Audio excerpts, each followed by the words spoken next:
ब्रह्मा आकाश आदि समस्त भौतिक पदार्थों तथा स्थावर जंगम सभी प्राणियों का आधार अधिष्ठान है।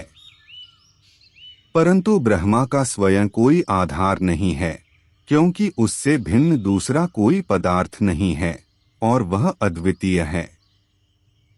यदि यह कहा जाए कि जिसका कोई आधार नहीं होता, उसका अस्तित्व भी नहीं होता, तो ब्रह्मा कहीं भी नहीं है, अर्थात ब्रह्मा शून्य है, ऐसी भ्रांतिपूर्ण निष्कर्ष पर पहुंचा जा सकता है।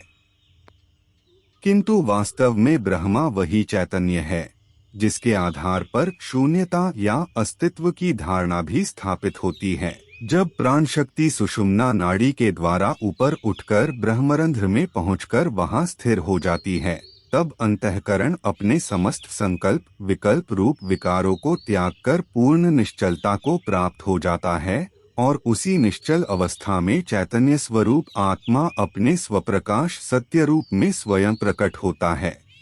जो व्यक्ति संसार से परे अतीत हो गया है, उसकी वाणी मौनमयी होती है, क्योंकि वाणी वास्तव में वक्ता के ही स्वरूप की अभिव्यक्ति है। वक्ता से अलग उसका कोई स्वतंत्र अस्तित्व नहीं है।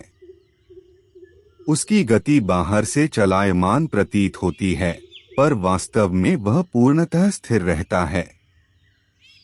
उसके लिए जागरण भी निद्रा के समान है और निद्रा भी ज्ञानमयी होती है। दिन और रात्रि में भी वह कोई भेद नहीं देखता, क्योंकि वह ज्ञाता ज्ञेय ज्ञान की त्रिपुटी सहित समस्त प्रकट और अप्रकट जगत को मिथ्या रूप में अनुभव करता है। जो मुनि आत्म साक्षात्कार को प्राप्त हो चुका है, वह स्वयं ही स्वभाव से पवित्र आत्मा होता है। वह पुण्य कर्मों से पवित्र नहीं होता, इसलिए उन पुण्यों का कोई लेप अर्थात प्रभाव भी उस पर नहीं पड़ता। इस आत्मरूप सर्प ने जिनको दंश किया है, वे अमरत्व को प्राप्त हो गए हैं, अर्थात ब्रह्म स्वरूप हो गए हैं। यह बात शास्त्रों और ज्ञानी जनों में प्रसिद्ध है। इसी कारण मैं इस आत्मरूप सर्प के साथ क्रीड़ा करता हूँ, क्योंकि इसके दांत अमृतमय हैं। इसका दंश मनुष्य को अमर बना देता है।